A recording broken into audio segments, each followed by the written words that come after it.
두 번째 세션은 한중일 차의 형태와 제다에 대한 주제로 진행이 됩니다. 먼저 전남 농업기술원 김은혜 연구원께서 한국 차 형태에 따른 가공 공정과 품질 특성 비교라는 내용으로 말씀을 준비해 주셨습니다.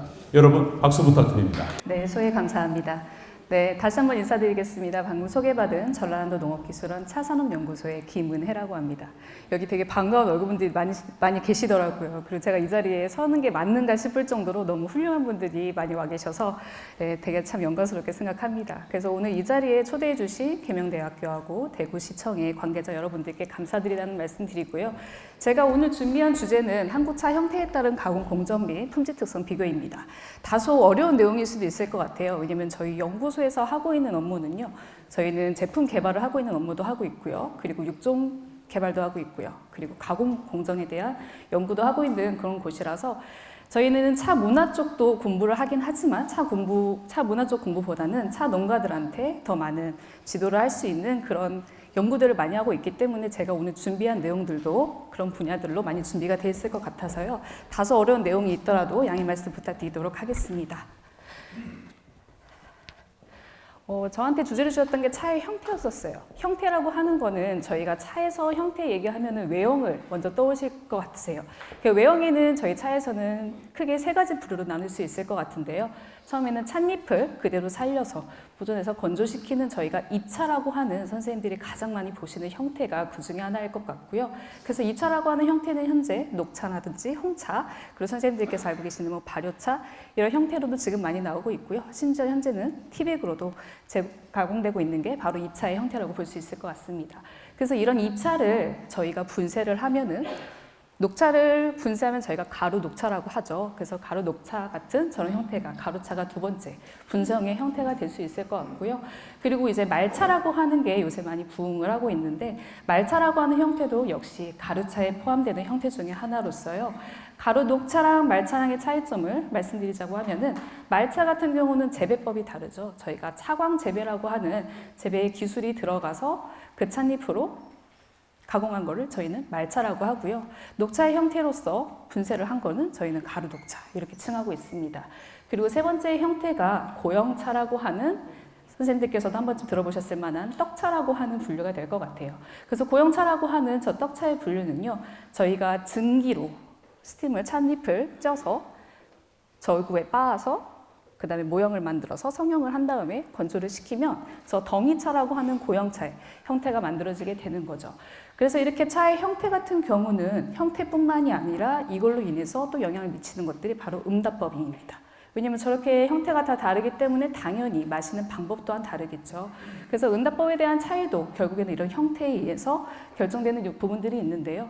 고형차 같은 경우에 제가 저기에서 지금 내연차의 빨간색을 표시해 놓은 부분이 있는데, 내연차라고 하는 차는 고려시대에 나왔던 차 중에 하나고요. 현재 보성에서 지금 다시 전승을 받으셔서 복원하고 있는 차 중에 하나로서 현재 보성에서도 보실 수 있는 차 종류의 하나인데요.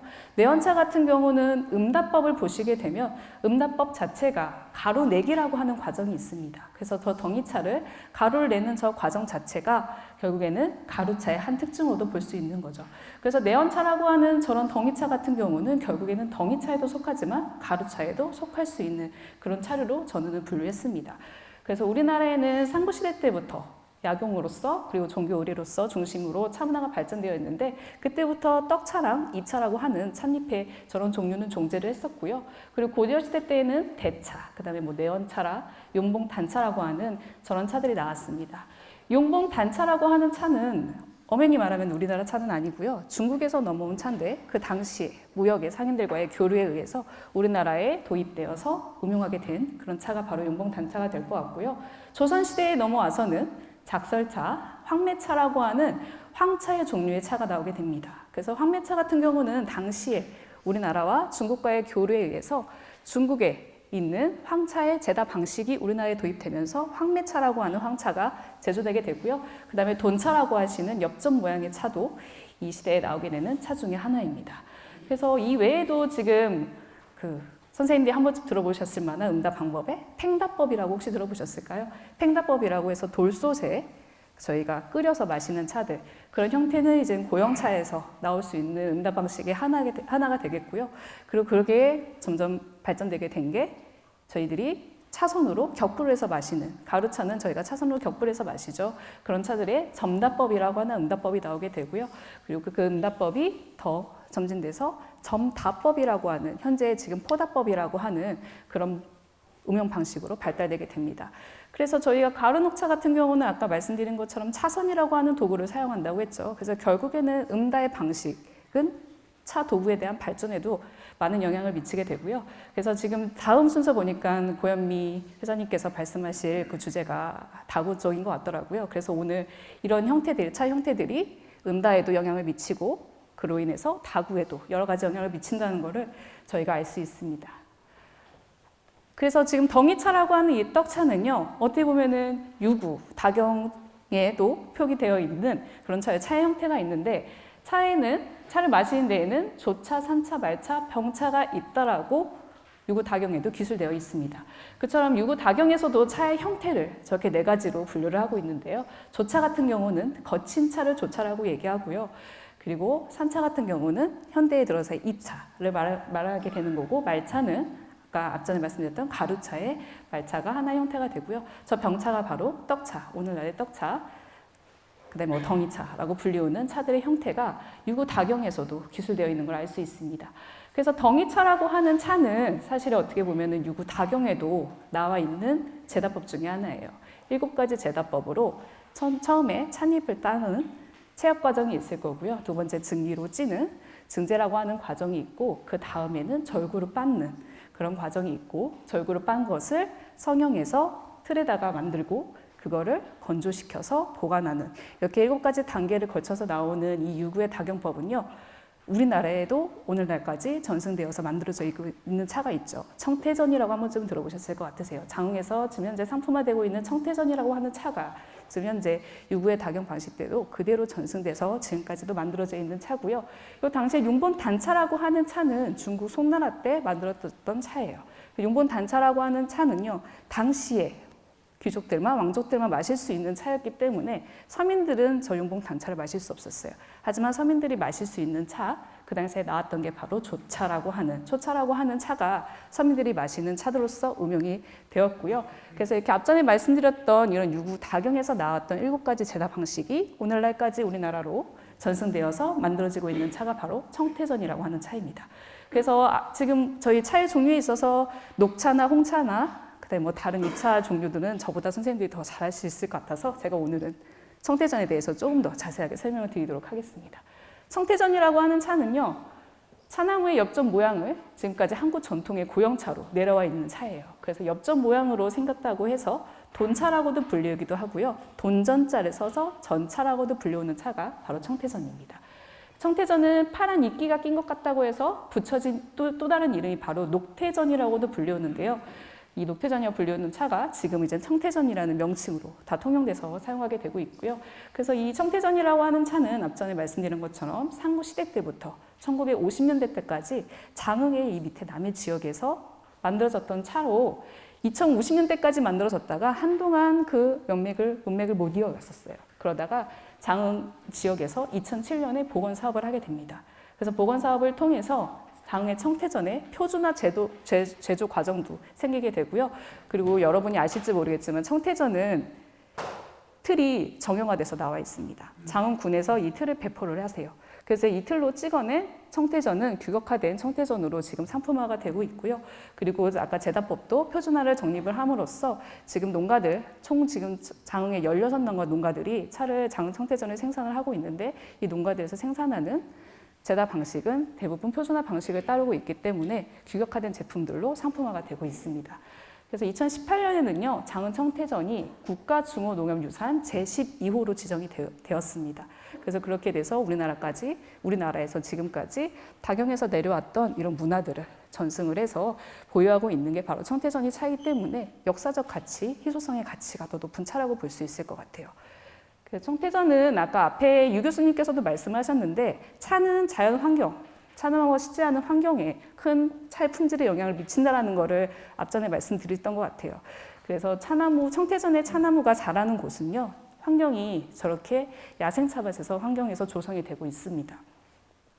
그래서 현재 장흥에 있는 차나무의 재배 면적은요, 10개 읍면에 약 93.1헥타르 정도가 식재되어 있고요. 대부분이 다 야생 차밭인 게 여기 청태전의 특징이라고 볼 수 있을 것 같아요. 그렇기 때문에 저 사진에서 보시는 것처럼 장흥 차밭의 경관은 대부분 다른 나물들과 다른 식물들과 같이 혼식되어 있는 방식을 볼 수 있을 것 같습니다. 그래서 저렇게 혼식되어 있는 것들에 대한 장점 중에 하나는요, 큰 나무들 아래에서 식재되어 있기 때문에 차나무가 일종의 차광 효과를 받을 수 있다는 거죠. 차광 효과를 받게 되면 아미노산이라고 하는 이런 감칠맛이나 단맛을 내는 물질들을 증진시킬 수도 있는 효과가 있기 때문에 아무래도 청태전이 독특한 풍미를 내고 품질 특성을 갖고 있는데 기여를 하는 요소가 되지 않을까 싶습니다. 그래서 차밭의 지금 규모는요, 대부분 2헥타르 미만으로 소규모로 조성이 되어 있고요. 현재는 장흥에서도 산업화를 하기 위해서 평지다운을 조성하고 있는 단홍들도 계십니다.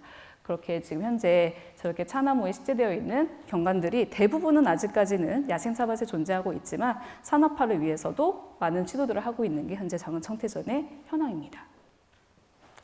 장흥 청태전의 제조 과정을 보시면요, 아까 유구에서 말씀드렸던 7개의 과정에서 똑같이 보시는 것과 같이 체업을 하고요. 체업 후에는 시들리기라고 하는 위조 과정을 거칩니다. 위조 과정을 거친 후에 증기로 증열 과정을 하고요. 그다음에 절구로 찢는 과정을 거친 다음에 23g으로 정량을 합니다. 지금 2008년에 아까 보건사업으로 통해서 청태전의 표준화 공정이 도입이 됐다고 했잖아요. 표준화 공정이 정립되었을 때 바로 나왔던 것 중에 하나가 저 그람수예요. 23g의 정량으로 성형하는 틀도 제작을 해서 그 성형한 틀에 제작한 틀에서 성형을 한 후에 1차 건조 후에 구멍 뚫기라고 하는 과정을 통해서 2차 건조를 한 후에 포장을 해서 저장을 하는 이런 과정이 청태전을 만드는 제조 과정입니다. 청태전은요, 옛날에는 가정의 상비약으로 쓰였었어요. 그래서 가정에서는 상비약으로 쓰이는 데 있어서 이러한 효과들을 볼 수 있었습니다. 감기라든지 배앓이, 두통, 어지럼증, 고혈압, 변비 예방, 해독과 해열 작용 등으로서 가정 상비약으로 쓰였는데요. 청태전이 단독으로도 약용으로도 쓰이긴 했지만요, 옛날에는 다른 재료들과 같이 끓여서 약용으로도 쓰이기로 했다고 합니다. 그래서 약용을 겸한 차가 어떻게 보면 청태전이라고 볼 수 있고요. 그래서 한방에서는 3년 이상 된 청태전의 차를 석차라고도 불리기도 했습니다. 청태전의 음용 방법은 아무래도 외형의 차이 때문에 독특한 음용 방식을 책하고 있는데요. 청태전은 처음에 굽기라고 하는 과정이 들어갑니다. 굽기라고 하는 이 과정은요, 여러 가지 작용을 하는데요. 그 중에 하나가 미생물을 살균하는 그런 작용이 있기도 하고요. 그 다음에 향미를 증진하는, 가양을 하는 그런 효과도 볼 수 있고, 수분을 제거하기 때문에 저희가 상품화를 하는 데 있어서 변질이 가장 적게 일어나는 그런 작용하는 과정이 바로 굽기라고 하는 과정이 있고요. 굽기가 과정이 끝난 후에는 1리터 물에 8g의 청태전을 한 편 넣어서 끓여서 마십니다. 이렇게 마시는 차가 청태전이기 때문에 다소 저렇게 끓여서 마시는 저런 방식이 사실 현대 사회에서는 적합하지 않다라는 지적들도 많이 있어요. 그래서 이러한 것들을 개선하기 위해서 현대에서 만들어지는 것들은 청태전 정이차를 분해해서 티백 형태로 만들어서 판매를 하고 있기도 하고요. 그리고 청태전을 응용해서 청태전 콤부차라고 하는, 요새는 젊은 친구들이 많이 좋아할 수 있을 만한 그런 음료들로도 가공을 해서 여러 가지 제품들이 나오고 있습니다. 청태전은 그 옛날에는 아까 감기로도 쓰였다고 했잖아요. 그래서 청태전 또 장흥에서 또 많이 나오는 게 돌배라고 하는 배가 나오는데 야생배거든요. 그 야생배랑 같이 혼합을 해서 청태전이랑 같이 만들어서 이렇게 응용할 수 있는 그런 제품들도 현재 많이 출시되어 있습니다.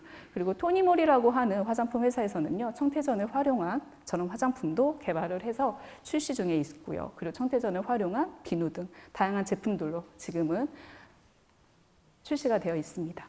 그럼 청태전은 장기 아까 보관이라고 하는 과정이 있었잖아요. 보관이라고 하는 과정에 있어서 옛날 전통 방식과 현대 방식 당연히 큰 차이가 있을 건데요. 전통식의 방식은요, 처마 밑에 저렇게 꿰서 보관하는 방식이 우리나라 전통 청태전의 보관 방식이었어요. 왜냐하면 청태전이라고 하는 차는 아까 앞전에 말씀드린 것처럼 가정 상비약으로 쓰였다고 했잖아요. 가정 상비약으로 쓰였을 때 상시 구비될 수 있어야 됐었기 때문에 당시에는 저렇게 처마 밑에 보관하여 가정 상비약 약용으로 쓰기도 했던 게 바로 청태전입니다. 그럼 현대에 들어서는요, 저렇게 처마 밑에서 걸 수 있는 방식이 아닌 항아리에 보관하는 방식으로 농가들은 현재 지금 보관을 하고 계세요. 농가들에서는 보관을 2년 동안 하시는 과정에서 정기적으로 꺼내서 굽기라고 하는 과정을 또 하고 있습니다. 왜냐하면 차가 변질될 수 있기 때문에 굽기라고 하는 과정을 통해서 차의 품질을 관리하고 계시고요. 그리고 판매를 2년 지난 후에 판매를 하시는데 그 판매하기 전에 역시 굽기라고 하는 과정을 통해서 상품화로 판매를 하고 계십니다. 그럼 청태전 차는 후발효 차냐라고 말씀하시는 분들 많으실 것 같아요. 그래서 문헌에 지금 연구하신 문헌의 보고에 따르면요, 청태전에서 미생물이 분리 동정된 사례들을 볼 수 있습니다. 청태전에서는 크게 곰팡이균하고 세균류가 분류가 됐는데요. 곰팡이균에서는 가장 대표적인 게 아스퍼질러스 나이거라고 하는 흑극균에 속하는 균이 발견이 됐고요. 그리고 고초균이라든지 그다음에 감마 프로테오박테리아 속에 속하는 이런 세균들도 청태전에서 검출이 됐습니다. 그래서 청태전은 결국에는 단순한 카테킨 산화의 차가 아닌 미생물도 영향을 미칠 수 있는 차라는 게 이렇게 연구 결과에서 보고가 된 바가 있고요. 그리고 청태전 같은 경우는 보관을 해서 2년 정도의 숙성을 한 다음에 상품화를 한다고 말씀을 드렸기 때문에 이 보관하는 과정에 있어서의 화학 성분들에 대한 변화, 맛에 대한 변화, 색에 대한 변화들이 다양하게 이루어집니다. 그래서 원래 청태전은 저렇게 아까 녹색에 만들어졌을 때는 녹색의 형태를 띄었다가 장기 보관하게 되면은 갈색의 형태로 변하게 되고요. 차탕 역시 녹색의 차탕에서 산화라든지 미생물 발효에 의해서 갈색으로, 진한 갈색으로 변화가 이루어집니다. 그 외에도 맛과 향에 있어서도 다양한 변화가 이루어지기 때문에 숙성이라고 하는 과정을 거치면서 청태전은 다른 풍미를 띠게 되는 차로 나오게 됩니다. 그런 성분에 있어서도 당연히 변화가 일어나는데요. 그 중에 아미노산이라든지 카테킨 같은 이런 물질들은 함량이 감소하게 되고요. 그리고 갈릭이시드라고 하는 갈산이나 데아플라빈 같은 이런 산화 물질 같은 경우들은 증가를 하게 되는 추세를 보이게 됩니다. 그럼 저희 연구소에서 진행했던 거는요, 차의 형태에 대한 품질 비교잖아요. 차의 형태의 입차와 덩이차에 대한 비교하는 연구를 진행했었습니다. 그래서 녹차랑 황차라고 하는 황차, 홍차라고 하는 이 세 가지의 입차의 특징과 그 다음에 앞전에 말씀드렸던 청태전의 차를 비교해서 형태에 따라서 어떻게 성분들이 변화가 되는지에 대한 연구 결과를 오늘 보고 드리도록 하겠습니다. 녹차라는 가공 과정에서 가장 중요한 과정이 아마 살청이라는 과정일 것 같아요. 살청이라고 하는 과정은 저희가 PPO, POD라고 하는 이런 효소들을 불활성화시켜서 더 이상 산화가 진행되지 않게 하는 중요한 과정이 바로 살청이라는 과정이기 때문에 이 살청이라는 과정이 포함된 녹차와 그 다음에 민황이라고 하는 이 제조 과정이 들어가는 이 수료작용의 가장 대표적인 민황이라고 하는 과정의 이런 황차, 그 다음에 산화라고 하는, 요새는 이제 관용적으로 저희가 발효라고 많이 말씀들을 하시는데요. 산화라고 하는 과정에 포함된 저 홍차, 이렇게 세 가지의 차류를 저희가 5월 달에 봄차와 7월 달에 여름차 이렇게 두 가지 차로 만들어서 청태전과의 덩이차로서의 비교를 해보았습니다. 차 형태의 폴리페놀과 아미노산을 먼저 보게 되면요. 녹차에서 당연히 아까 앞전에 말씀드린 것처럼 불발효차이기 때문에 폴리페놀의 함량이 가장 많이 높다는 걸 알 수 있었고요. 그리고 황차 역시 녹차와 같은 똑같은 수준의 폴리페놀을 함유가 되어 있는 걸 알 수 있었습니다. 그럼 여기에서 저희가 볼 거는요, 아미노산 함량이에요. 그 청태전이 다른 차들, 녹차나 황차, 홍차랑 비교했었을 때 상당히 높은 아미노산이 함유되어 있다는 걸 알 수 있었습니다. 그리고 차 형태에 대한 TPA라고 하는 저 값은요, 폴리페놀과 아미노산을 비교한 값인데, 저렇게 비교하기 값은, 왜냐면 폴리페놀이라고 하는 물질은 저희가 쓴맛을 내는 물질의 대표적인 거고요. 아미노산 같은 경우는 감칠맛, 단맛을 내는 대표적인 물질로서 저렇게 비교를 했었을 때 값이 낮으면 낮을수록 감칠맛을 더 많이 낼 수 있겠다라고 하는 가정하에서 저는 계산값으로 봤었을 때는요, 청태전이 다른 차들에 비해서 감칠맛이 더 높을 것이라고 판단되는 수치였습니다. 그리고 HPC라고 하는 장비로서 저희가 분석을 한 건 카페인하고 GA, 그 다음에 8종, 카테킨의 데아플라빈 4종을 분석을 해서 그거에 대한 비교를 또 해보았는데요. 카테킨에 있어서는 봄차가 당연히 카테킨 함량이 여름차보다는 낮다는 것을 알 수 있었는데요. 그 중에서도 저희가 홍차의 데이터를 보게 되면 홍차 같은 경우는 아까 산화라고 하는 과정에 있어서 카테킨이라고 하는 물질이 데아플라빈이라든지 GA 같은 이런 물질들로 산화물이 생성이 되기 때문에요. 카테킨의 함량이 녹차, 여름차보다 88% 감소한 걸 알 수 있었고요. 홍차의 봄차에서는 녹차보다 약 82% 감소되는 걸 알 수 있었습니다. 황차 역시 민항이라고 하는 과정에 산화라고 하는 과정이 진행이 되면서요. 녹차 여름차보다 약 20% 감소됐다는 걸 알 수 있었고 녹차 봄차보다는 약 16% 감소된 걸 알 수 있었습니다. 그래서 GA 같은 물질은 결국에는 카테킨이라고 하는 물질이 산화되면서 생성되는 물질로서 보시게 되면은 홍차라고 하는 차류가 산화라고 하는 과정을 거쳤기 때문에 GA 함량이 증가된 걸 알 수 있고요. 그리고 여기서 또 독특하게 볼 수 있는 게 청태전도 GA 함량이 높다는 걸 저희가 연구 결과로 알 수 있었습니다. 그래서 아까 카테킨이라고 하는 물질이 산화되면서 테아플라빈이라고 하는 물질로 생성이 되는데요. 그래서 아까 카테킨이라고 하는 물질이 가장 많이 감소되었던 홍차에서는 테아플라빈이 약 2.52%로 가장 높게 검출이 되었고요. 그리고 청태전이라고 하는 차도 아까 GA 함량이 많이 증가된 걸 알 수 있었지만 테아플라빈이 생성되지는 않았습니다. 검출되지는 않았습니다. 그리고 카페인의 함량은 사실은 차나무가 결정짓는 차나무의 품종에 의해서 결정되는 가장 중요한 지표 중에 하나인데요. 저희가 녹차, 황차, 홍차 같은 경우는 하나의 품종으로 재달을 했기 때문에 사실 차이가 크게 나타나지 않지만 청태전 같은 경우는 작은 지역의 청태전의 찻잎으로 만들어서 다소 작은 지역의 청태전의 찻잎이 저희 보성지액보다는 함량이 조금 더 높다라는 그런 결과를 알 수 있었습니다. 그리고 아미노산에 대한 감칠맛을 내는 아미노산에 대한 물질에 대한 검측 결과에서도요.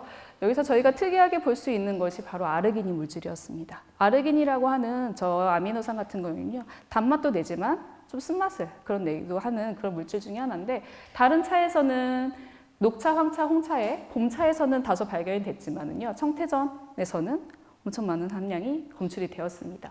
그래서 녹차, 황차, 봄차에 비교해 봤을 때 약 4배에서 43배 정도의 차이를 보이는 함량이 바로 아르기닌이라는 물질로 해서 저희들이 검출이 됐고요. 그래서 이 아르기닌이라는 물질이 다른 차에보다는 함량이 상대적으로 많이 높기 때문에 이 결과가 아미노산의 최종적인 함량에 영향을 미치는 것으로 봐서 그래서 아미노산 함량을 봤을 때 청태전이 다른 차류에 비해서 월등히 높다는 이런 결과를 도출시킬 수 있었습니다.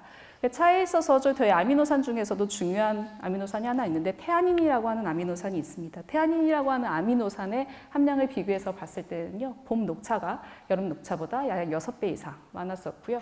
그리고 봄 황차도 5배 이상, 봄 홍차에서도 5배 이상이 높은 걸 알 수 있었습니다. 그래서 청태전은 아까 아르기닌이라는 물질도 높지만 테아닌이라고 하는 물질도 비교적 높게 나타난 걸 알 수 있었습니다. 그 다음에 저희가 아까 청태전이라고 하는 차는 숙성이라고 하는 과정을 거친다고 했잖아요. 그래서 숙성이라고 하는 과정 기간 동안 어떻게 성분 변화가 일어나는지에 대한 연구 결과를 같이 공유해 보도록 하겠습니다. 청태전 2015년부터 2021년에 만들어진 1년차부터 6년차의 그 청태전을 저희가 수집을 해서요. 그거에 대한 성분 결과들을 비교를 해보았습니다.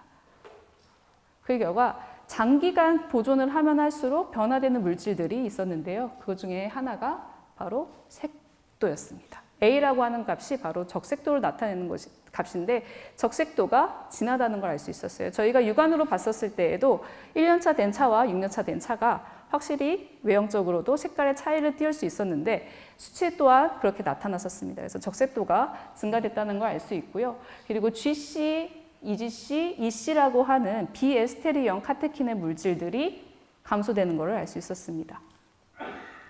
그 외에도 1년차와 6년차, 2015년에 만들어진 차와 2021년에 만들어진 이 두 개의 차만 놓고 비교해 봤었을 때 가장 큰 차이가 있는 것은 성분적인 가장 큰 차이는 있지 않았지만요. 색조에 있어서 가장 큰 차이가 있었습니다. 역시 적색도가 많이 올라가고 대신 투명하다고 하는 이 투명도를 나타내는 L값은 감소되는 걸 알 수 있었습니다.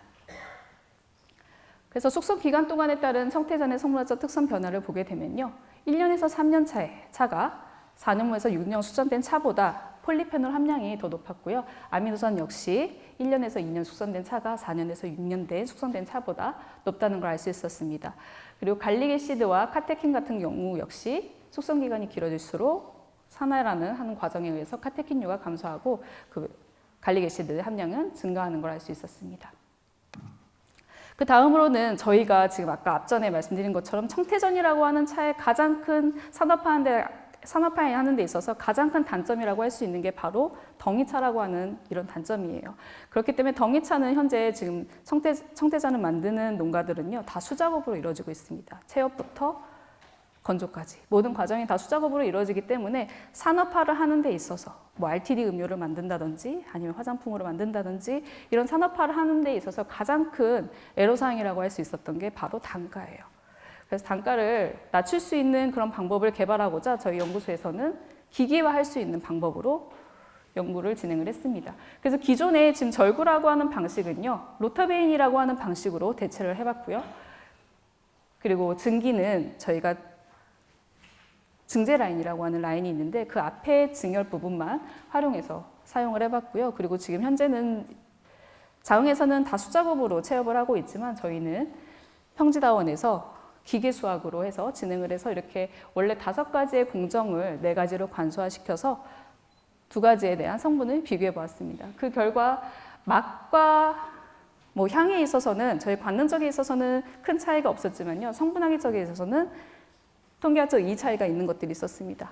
뭐 색도라든지 그다음에 아미노산, 갈릭에시드, 카페인 같은 경우는 저희가 기계화차라고 하는 이 분쇄형 청태전 차보다 수공으로 만들었을 때의 함량이 높다는 걸 알 수 있었고요. 색도 역시 차이를 보이는 걸 알 수 있었습니다. 이렇게 산업화된 청태전을 가지고요. 저희가 다른 제품들을 만들기 위해서 소재화를 개발을 했는데 청태전 추출물 70%의 주정으로 추출한 청태전 추출물이라는 거를 소재화로 개발을 해서 이 소재화를 가지고 또 다른 제품을 응용하기 위해서 소재화에 먼저 진행을 했는데요. 이 소재화를 가지고 저희가 최종적으로 만들고자 했던 거는요. 장은 청태전이라고 하는 곳에서 지금 교육청에서는요. 학생들한테 청태전을 응용하고 있습니다. 그래서 구강 건강에 어떠한 영향을 미치는지에 대한 연구를 하기 위해서 저희가 청태전 추출물을 가지고 임상 실험을 한 결과 청태전에 가글을 하기 전과 후에 대한 구강의 미생물에 대한 분포가 차이가 있는 것을 알 수 있었고요. 그리고 그 분포 차이도가 확연히 뛰어날 수 있다는 것을 알 수 있었습니다. 그래서 저희가 구강에서 가장 영향을 많이 미치는 여러 가지 미생물들 중에 처음에 치주염에 미치고 있다는 뭐 프리보텔라 인터미디아라고 하는 치주염에 영향을 미치는 저런 미생물의 각을 한 후와 한 달 후, 2달 후에 측정한 결과 저렇게 치주염이라든지 치은염에 미치는 미생물들이 감소한다는 걸 알 수 있었고요. 그리고 치주낭과 치근막에 영향을 미치는 캄필로박터 렉투스 같은 이런 미생물들도 감소한다는 걸 알 수 있었습니다. 또한 충치 유발의 가장 대표적인 균인 뮤탄스 균에 대해서도 감소하는 효과가 있었고요. 그다음에 퓨조박테리움 뉴클레아툼 같은 경우도 감소하는 효과가 있었습니다. 이처럼 지금 청태전을 가글을 하기 전과 가글 한 2달 후에 구강 내 미생물들의 변화를 일어남으로써요.